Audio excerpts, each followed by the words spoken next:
Good afternoon, Howard Wiig, Code Green, ThinkTech, Hawaii. My guest this afternoon is Mr. Dave Rolf, head of the Hawaii Automobile Dealers Association. We're going to be talking this afternoon on transportation efficiencies. So welcome to the program, Mr. Rolf. Thank you very much, Howard. Before we get into the transportation side, I'd like to kind of hog the spotlight for just a minute with one of my fields of expertise, which is lighting efficiencies and specifically LEDs.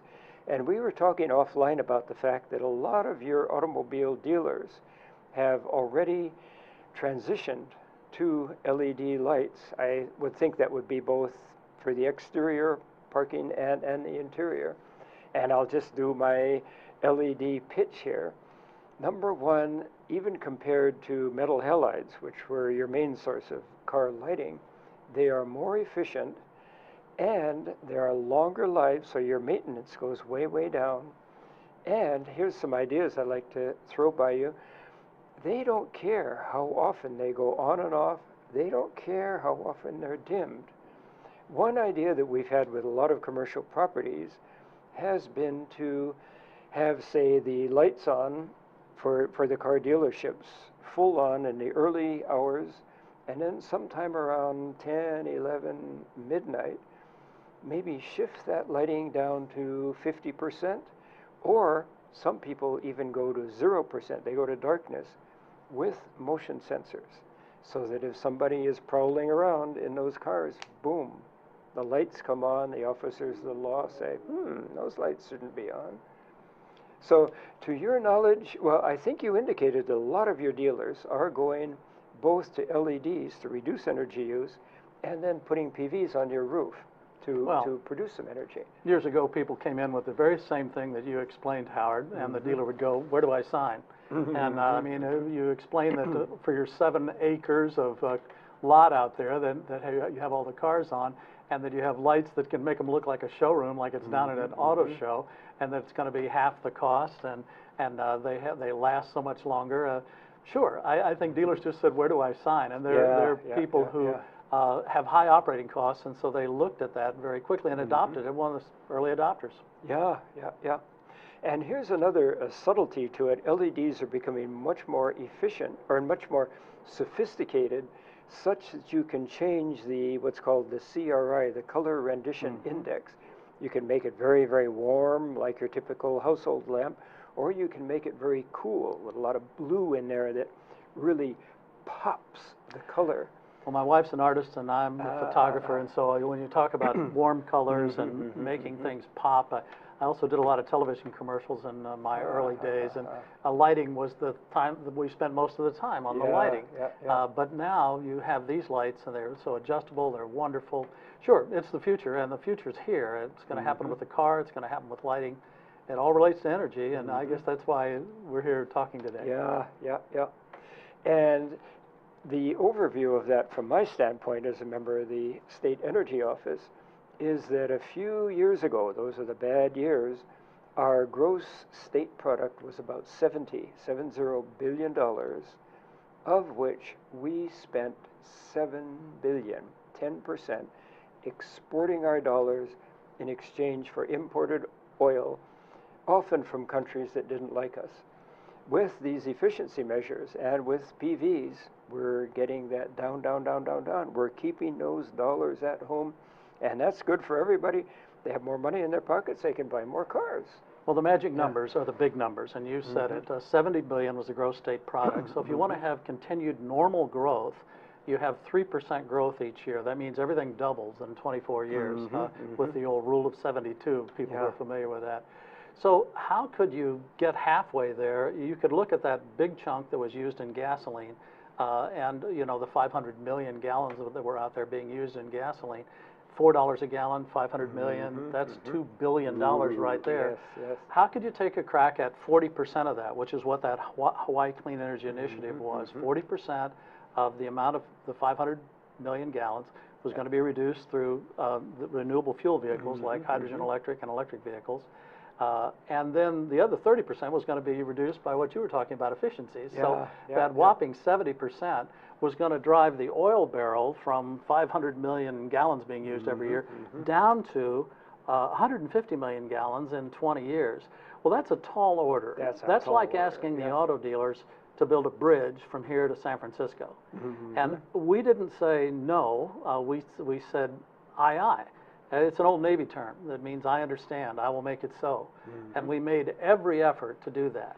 And the big question was, it's an old saw, which came first, the chicken or the egg? We had to first ask, which came first, the Nissan or the grid? It had the same kind of sound. I mean, could you get the Nissan to bring in its Leaf, and then could you get the electric company and everybody else and all the parking lot folks to put in you know, all those electric charging stations and be able to connect it to the grid? So it was the first time I learned the word concomitant, where you actually have to bring aboard inventory as you concomitantly at the same time create infrastructure. And that takes a whole lot of public policy coordination. And that's where our small trade association, made up of 36 dealers who own 70 dealerships, the new car dealerships, have put their shoulder to the wheel and helped move that forward. And boy, has it moved forward. I mean, we have a double the adoption rate of electric vehicles of the rest of the country. I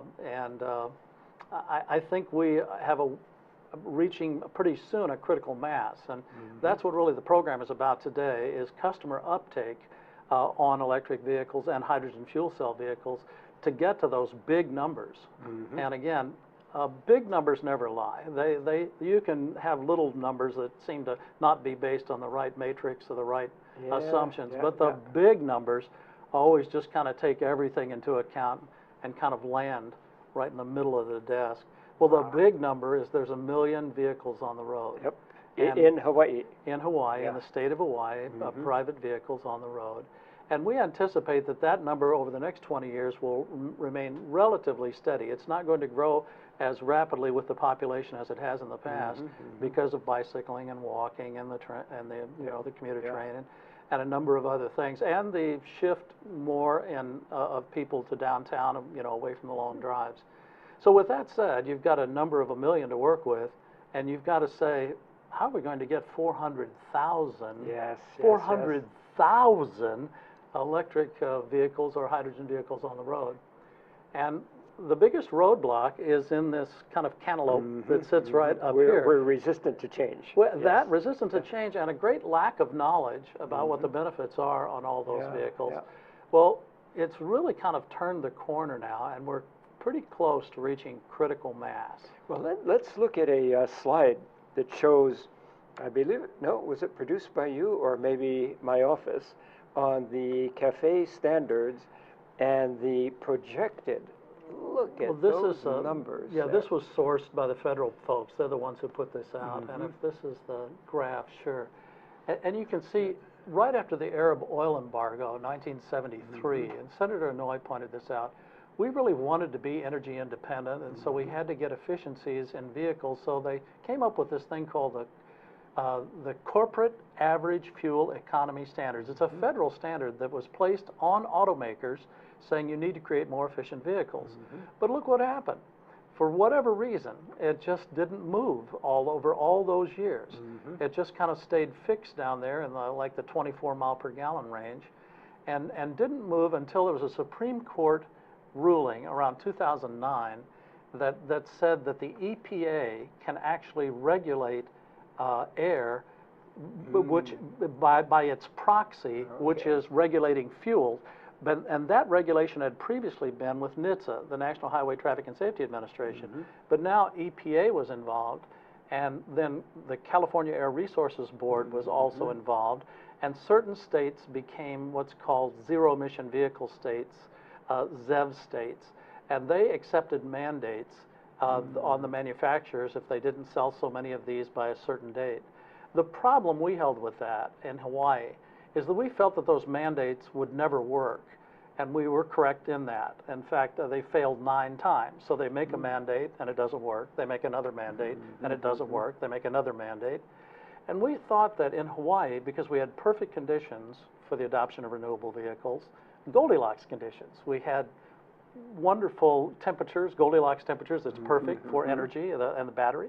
We had short commutes, and we had a public that had come together with elected officials and said, let's create the Hawaii Clean Energy Initiative. So we had public policy that wanted to do it. And we had the greatest need for it because we had the greatest dependence on oil for everything. So we all set about to do it. And then the question was, how could we get that uptake? And in 2008, we created a chart right about the same time because we knew these CAFE standards were going to go all the way up to 54.5. And I was later invited to speak in China at the largest electric vehicle conference in the world. And I was the plenary speaker, and I had to put all this on the big screen. It was like a drive-in movie screen, and you could see the curvature of the earth in that building. There were so many people there. But we said this is how we had planned to do it, and it was through public education, through public information that we would give at the auto show, that we would give with news conferences, and the dealers would make the investment in bringing in these electric cars. They don't come in on consignment. The dealer actually has to send a check and hope that they're going to sell. Wow. And hope. And I mean, there. And the resistance really comes back to this little cantaloupe-sized thing inside the skull that says, I don't understand this. And I remember someone asked me about the 220 fast charging. I was at a meeting, and I said, yes, that charges the electric vehicle about twice as fast as the 110. And they said, well, you know, I've got two 110s. Can I just plug them in together like that? And I knew that we had a long way to go. We've got a problem, yeah. Well, we have a slide coming up that shows the adoption rate of EVs. The projected adoption rate necessary to hit the goals.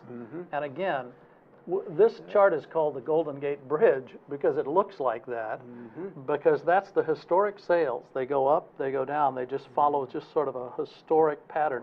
Wow. Always have done this historic pattern. What year are we starting with on this 2011, chart? Actually, right up to 210, all the way to 2030, which was the exact projection for the Clean Energy Initiative. So we sat down, it took us about 40 hours of research to get all the information from the manufacturers as to whether they would actually send us the cars, since we're not a ZEV state. So they don't get the credit for the cars. They have to do it out of the goodness of their heart or the belief that we would show people how to get uptake and adoption, where the rest of the states then could use the ideas that we had done. And we had a close relationship with the electric company, and they ran ads in our magazine, and they explained how the electric cars would help actually the grid operate better and smoother, and they could keep certain units offline and bring them online more comfortably if they knew they had this kind of uptake rate on the electricity. Anyway, so we created that chart, and we showed how it could be done if all cylinders hit. Yeah, what's causing this Golden Gate effect here? You know, the build-out cycles of vehicles are about every 7 years. So you have that happening, and there's 40 different kinds of vehicles being sold in Hawaii from 40 automakers, and they have the new set of vehicles come out, and then sometimes you know they're out there for a while, and then it has a rebirth of wonder in that particular vehicle. And also, this relates as much to the price of housing and the economy in general. In fact, if you look at the chart, the Golden Gate Bridge chart, it pretty much follows Hawaii's economy. Not as dramatically.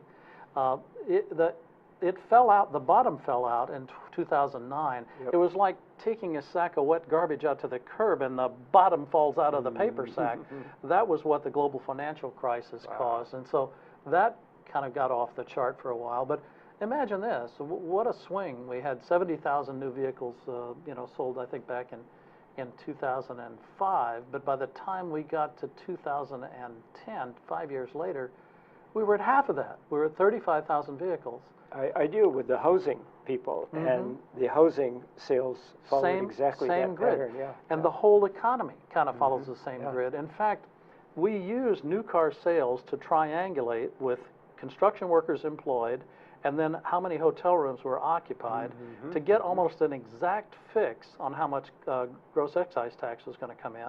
And our fix was so precise that it actually was closer than the Council on Revenues for many years. Ooh, that's spooky. Just using 3 indicators. But Matson comes over. We're one of their largest customers. They ship a lot of cars here. They share with us data that they have about construction and other things.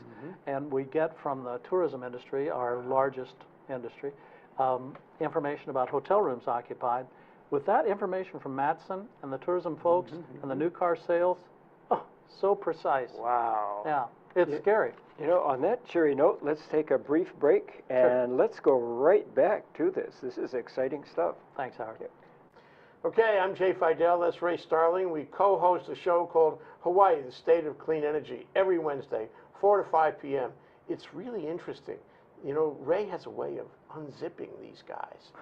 He asks them these questions and all this stuff tumbles out, and we find out stuff we would never know about without Ray's questions. Thank you, Ray. You're welcome, Jay. I'm very pleased to be your Ed McMahon every Wednesday at 4 o'clock here on the internet. So you can join us and see what's happening in the energy world, and there is a lot going on. So join us every Wednesday at 4 o'clock. Yeah, come around, be energized right here on ThinkTech. Aloha. Good afternoon, Howard Wiig, Code Green, ThinkTech Hawaii. My guest this afternoon is Mr. Dave Rolf, head of the Hawaii Automobile Association, and we're getting into a slightly larger topic right now. Of course, the automobile dealers have to have a really good finger on the pulse of the economy. And could you elaborate a little bit about what you were just saying about how you deal with Matson and other people and predict what's going on, and you are almost astonishingly accurate here. Well, we take a lot of time to get so accurate, and we use a thing I call the Fermi solution, which actually, when we predicted the gross excise tax, we actually used a lot of different figures just to get it so precise, and it came down to 3, which was new car sales and construction workers employed and hotel rooms occupied. And it was just astounding that it was within $43,000 out of exactly predicting what was going to come in that year, which at the time was $2.75 billion in total excise tax revenues. And Council on Revenues that year missed it by $400 million, just about. And so we asked them to change it, and they looked at our figures, and I said, it's like old Pharaoh's dream. It's 7 fat years followed by 7 lean years. Now what do? I looked at the last 14 years, and I said, you're predicting, you know, close to 3-point-something billion in tax revenues, and we're saying 2.75. It was run in a magazine, Island Business. It was a cover shot of someone looking into a crystal ball, and they published all the data that we had. Well, the Council on Revenues then accepted our information, brought their estimates down to 0 that year, and it was hard because all the current planning had already been made and all this expenditures of the legislature based on this extra $400 million, and then all of a sudden it's created as what's called the shortfall. Well, it's really not a shortfall in revenue. It's actually more revenue than the previous year, but it's not the grand amount of revenue that it was projected. Now their projections are, I think, a lot more accurate. That was way back in 1998, you know, when we first did that. But again, when we had to project how many cars would be sold, electric cars, in 2008, I looked out to 2011, that's 3 years over the horizon, and predicted that we would sell 308 cars. How many did we sell? 311. And the cars weren't even produced at that time. So we had to get a hold of Nissan and say, you're only going to make 6 rollout markets in America, and because we're not one, if we can't get the vehicles, we think that your vehicle being first out will be one of the ones that are adopted soon. And they graciously looked at Hawaii and our supplication, and they said, all right, we'll make you a rollout market. So they made Hawaii, and DBED sent letters to them too. They made us the 7th rollout market, and we hit it almost exactly, within 2 cars. The following year, I said it would go up to around 480 or something, and I can't remember now exactly, but we hit it almost to a fairly well. But we needed to hit 4,000 cars for the critical mass because of the rule of 250. Would you like to know that rule? I would love to know that rule. You'll like it as a car buyer, and every car buyer should know, I guess, the rule of 250 because every auto dealer does. Joe Girard was the best auto salesperson in America back years ago, and he was buying a case of cards for his daughter's wedding, and he didn't know how many would come in the case, and he said, well, listen, I need to know how many are in the case. The person said, well, 250, because that's about how many people would have come to their wedding, about so many friends. So years later, there was a funeral, and he needed to pick up cards, and they came in a box of 250. And he realized that people had 250 friends for the wedding and the funeral. And he said if a salesperson sells a car to someone who's very happy and delighted with it, they're going to tell 250 people. Conversely, if there's something went wrong with the sale or something, they're going to tell 250 people too. So the rule of 250 was born. We'll take 250 and apply it now to today, and we've got 1 million cars. Divide that into 1 million, you get 4,000 cars. As soon as 4,000 EVs are on the road, the rule of 250 starts taking place, such that every cocktail party and every Christmas event, you're going to have somebody in the room out of the 250 that are there for the party talking up EVs at the table, and that word is going to spread. So that's why we believe the uptake had to hit 4,000. Why are we only at 2,200 now? Why did it taper off? 3 things. The price of gasoline started going down and will continue to go down. So that's what was driving a lot of it in later years. Number 2, the credits are starting to be phasing out too, because after manufacturers get up to so many 100,000 cars, the credits start phasing out. And then finally, could we get enough infrastructure in place, to make this all work? Well, it did keep growing till now. We have 2,125 electric vehicles on the road, but I had projected we needed to have, and by the end of the year we'll have 2,300. But I had projected back in 2008, 7 years ago, that we would have 3,300 by the end of December this year, and then we would cross 4,000 early next year, and then we would be into the, logarithmic growth scene. So that 1,000 cars we were short. Interestingly enough, the Hawaii Association of Broadcasters came to us and they said, we'll give you $300,000 to $400,000 worth of airtime if you'll put up 100,000. And we needed $1 million to do this. Ooh. We thought we were requesting help, and still are, from the electric company to do some part of that, because they did a phenomenal campaign along with the energy systems folks, energy solutions folks, for the CFL bulb. Remember when Jade Moon went on the air and told everybody to get one of those CFL? Yeah, we were part of that. I know you were part of that, and so that was millions of dollars, maybe as much as $3 million was spent on doing that. But I think we all changed to CFL bulbs after someone went on the air and told us the benefits of doing that. Somebody trustworthy like Jade Moon. We saw how some program like that, of a giant advertising program, marketing communications program that would affect the cantaloupe up there with all the roadblocks in it, and public policy that let electric cars use the HOV lanes and park at meters, metered parking for free, and the federal credits continuing, and the price continuing to come down. You've seen those leases for electric cars way under $200. Now you can save enough money on passing the gasoline stations, maybe almost $2,000 a year. Add that over the 2 years you lease the car, or 3 years, and you'll have $4,000 to $6,000 that can go down for the lease. So you'd get a new electric car every 2 to 3 years, just with the savings you'd have on gasoline. All of a sudden, it's called driving on sunshine. Everybody starts, the light goes off. You talk about the switch goes off, just like it did with the CFL bulb. Now that was an easier switch because those weren't as costly as a $25,000 or $30,000 electric car. But nevertheless, people are starting to figure out the mathematics of the savings start to work. And it helps us out because we committed to the state and the people of Hawaii that we would help everyone together reach this Hawaii Clean Energy Initiative. Sounds like we ought to get Jade Moon back on. I think that'd be a fabulous idea. It's a slightly more complex idea than CFLs. But driving on sunshine isn't that complex. It says you save all this money on gasoline, you get to put that down on your next lease, and all of a sudden you're paying that. I think there's a lease price today in the paper at $109 a month. And that's why we found a lot of parents actually buying for their college student folks that, and the college students are very into it, and they understand the whole process too. So that was an interesting change in the market. And then, of course, now the market is looking at something even newer and more amazing, and that's the hydrogen fuel cell electric vehicle, which is also an electric vehicle. But run by a hydrogen fuel cell. Now, what about this idea where my office is helping to reduce electrical consumption, and more EVs will increase electrical consumption, but then we have a little nuance here called peak demand. Our peak demand for electricity occurs between 5 p.m. and 9 p.m.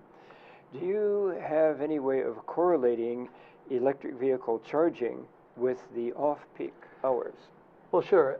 What the earlier concept was is if they were taking a lot of that off-peak from wind-generated which is not as wind is not as firm as, let's say, oil-produced. Absolutely, yeah. So if wind is not firm energy, then you could encourage autos to plug in at night because they don't have to have firm energy.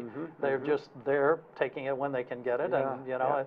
But it would allow the electric company to accept a lot of that energy that's less firm, you know, at night to be able to do that.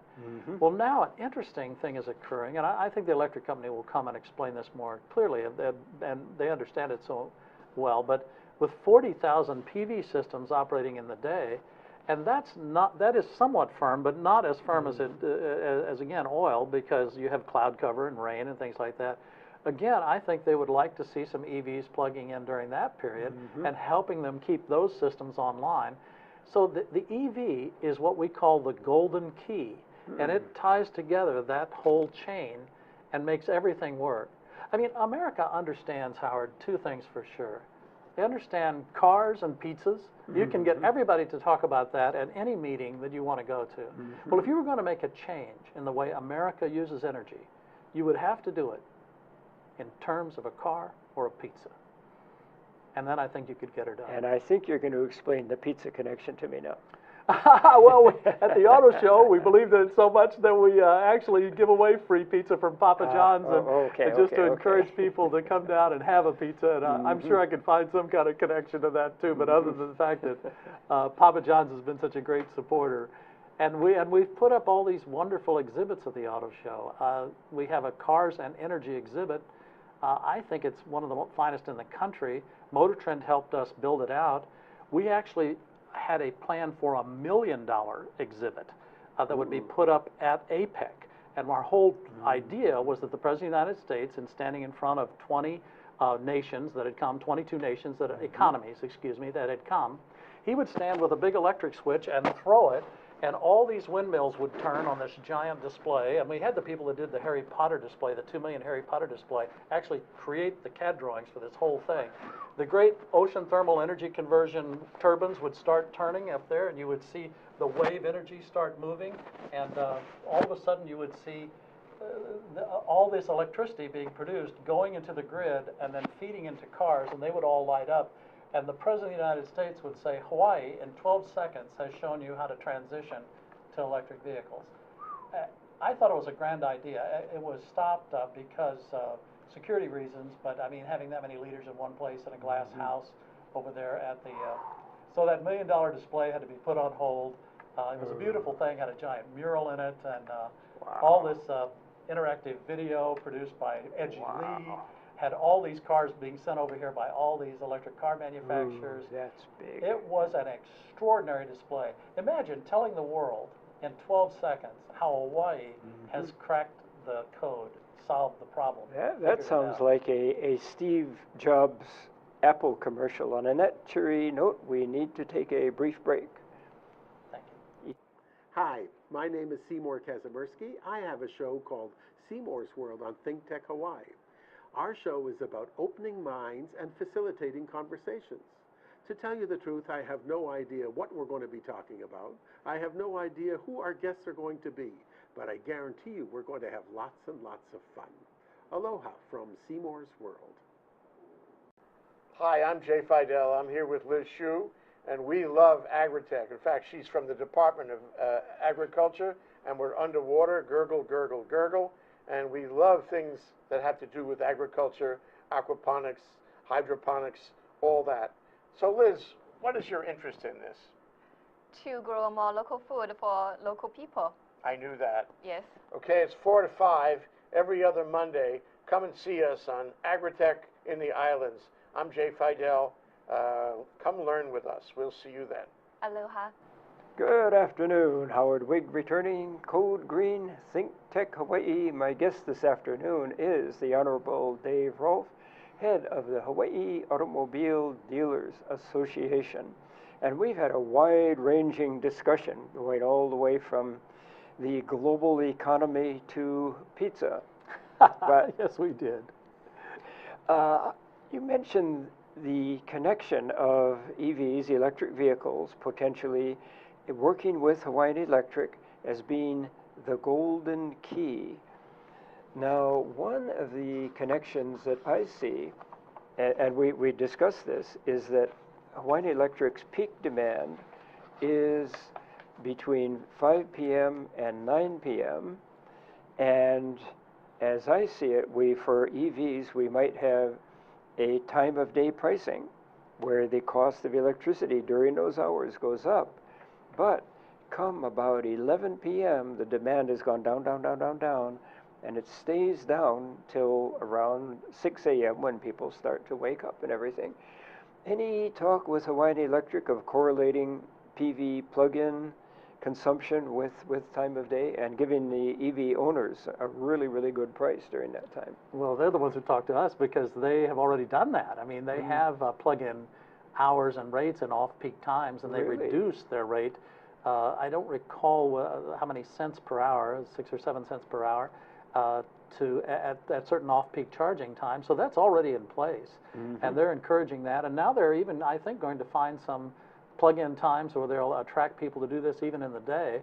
I know we gave an electric car to Teacher of the Year a couple years ago because we wanted everybody in the Department of Education to kind of know how these work also. And we actually paid to have that put up in Times Square. So that teacher who received that electric car that year, it was a Mitsubishi i-MiEV, was on a giant 40-foot display right there in the middle of New York that happened right here in Hawaii. So yeah, electric cars and hydrogen fuel cell cars are the key to the energy transition because then people can understand and make more efficient use of the electric production that's happening in the islands and more efficient use of the electric production that's happening on their rooftops and make more efficient use of the commute they make every day, which is, you know, a 20-mile in and 20-mile out, 40-mile round trip. And EVs can do that handily. So people might respond, and I'm sure you've gotten this a million times, electricity is so expensive in Hawaii. We're 3 times the national average. Why in the world would it make economic sense to have an electric vehicle in the most expensive state in the United States of America? Well, if you look on your rooftop, you'll notice that all the sunshine that lands up there can go into the electric company's grid, and then it can be fed back at night in this kind of a net metering process. And you know, it becomes driving on sunshine. That you don't pay anything to Old Sol to bring that power down. After, of course, you've paid for the photovoltaic system costs. But those are very attractive now, and those systems are so much more efficient. It's pretty wonderful how far this technology has come. And, you know, it was the good folks here, Alex Tiller, had created a company called AutoWatts, and he put a display at the auto show that simply asked you, Howard, what's your zip code? And you would tell him your zip code. He would tell you how much sunshine falls on your roof and how much of that could go into the electric car that would be parked in your garage, and totally tell you how to buy the PV system and the electric car all at the same time. So you'd either buy the system and lease the car, and imagine that, getting a new car every 2 to 3 years, and imagine that, having all that wonderful PV on your roof. What's nice about that is it keeps the sun from banging on the top of the roof too and heating the house. Yeah, and so it's just pretty amazing how it's all coming together. We're all figuring it out just through the mathematics of it all. Manufacturers long ago did, and certainly many of them pioneered these cars. And so that's certainly one aspect, and you're absolutely right. That's part of my field, is residential efficiency. When you put PV panels on a roof, you just don't put them smack on the roof. You raise them by, what, at least 2 inches, if not 3 inches. That creates shade and an air gap underneath those PVs. That means you're roof is cool as a cucumber, which means that there is zero heat gain that's going to come through that roof and into your space. You're much more comfortable. Without AC, you're more comfortable. If you have AC, your AC usage is going to go down because that just eliminates the major source of heat coming in. I have a friend who was a Navy submarine captain, and he certainly understood electric motors because it was drive the submarine too. He quickly bought a GM Volt when it came out, a Chevy Volt, and it has that 40-mile electric range, and then it has a backup of around 300 plus some odd gasoline range, and so it's a hybrid electric vehicle from the standpoint of it's pure electric and plug-in, but it has the backup gasoline. And I don't think he's putting gasoline in that tank for a year. And I mean, he's retired now and doesn't drive down to Honolulu that much. I think he goes to church down here in Honolulu from Mililani, but he makes that round trip and just uses a thimbleful of gas if it's any of the backup over the 40 miles that he gets on the battery. And oh, and speaking of that, do we have charging stations on Oahu? And the answer is yes, we do. And I think we're going to get a slide to that effect pretty gosh darn soon. The DBED folks, Margaret Larson's done a great job of publishing and here it is on the screen. And they're, I get to use the word ubiquitous. You can pretty much find them everywhere now. They even have apps that allow you to find which are available, and more and more growing all the time. So a number of years, legislation was passed which required any place with public parking stalls available to the public, more than 100, had to put in at least one of these electric vehicle charging stations. So you see that at so many of the shopping centers, and I think churches were putting those in, and others too. So, and I think with the new residential high-rises coming up, isn't there a requirement that they must have so many charging stations per living unit, something like that? Not yet, no. If they have 100 public parking stalls, but those aren't public, those belong mostly to the residents, So if they had 100 resident, guest stalls, yes, but no, there's no requirement yet for mandates like that. And, we'd hope that everybody could embrace that as voluntarily as possible. We have that feeling that mandates somehow don't work. On the other hand, I guess mandates get us started on solving the problem, and we give credit to the mandate folks for that. Alan Lloyd was over here recently. He was from CARB originally, and we sat and had lunch, and I kind of smiled saying, I doubt that we would have gotten as far as we got without the mandates that you kind of established there in California. On the other hand, because you all have failed to hit it for so often, you might not be able to get any further or actually accomplish the goals till you look at maybe how we're doing it in Hawaii with voluntary uptake. So that's why this whole program today is about uptake of electric vehicles. And I think it has just a whole lot to do with a message like the Jade Moon message that was on the CFL bulb. I mean, I'm absolutely certain about that's an important component, and that has not been done at all. And it's not financially viable for an auto dealer to do that independently to sell an electric vehicle. Very little profit in the electric vehicle, and certainly manufacturers saying hardly any to none. They're only doing it largely to get the credits so that they can build the other gasoline vehicles too during these CAFE standards. And they get really strict, the standards do, come 2017.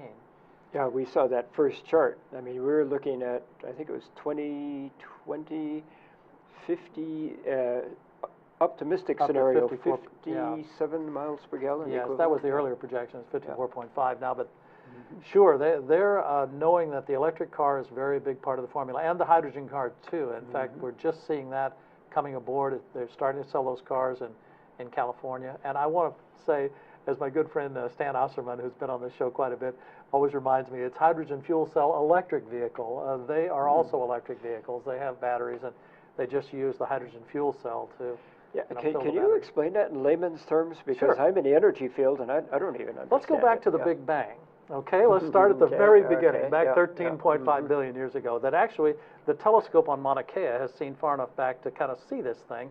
And at the Big Bang, all this massive amount of energy occurred in a trillionth of a second.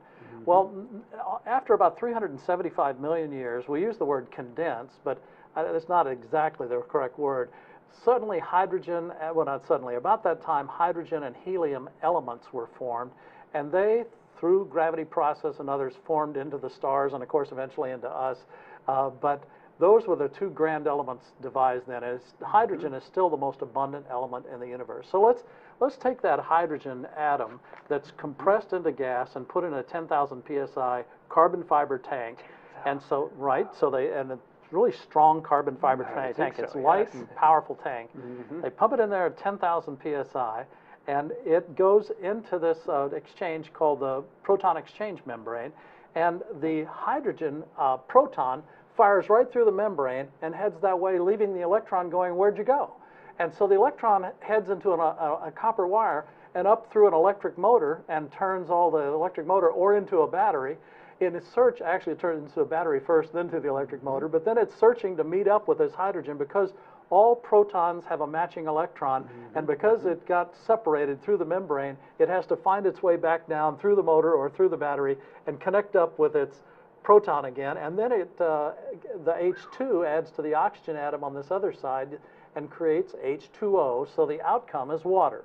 So you start with that compressed hydrogen, shoot it through the membrane, the proton does, there it shoots right through, the electron shoots back up around through the motor or the battery, comes back down and meets up on the other side, and there you have the water formed, and that's how the whole thing works. It's been around for years.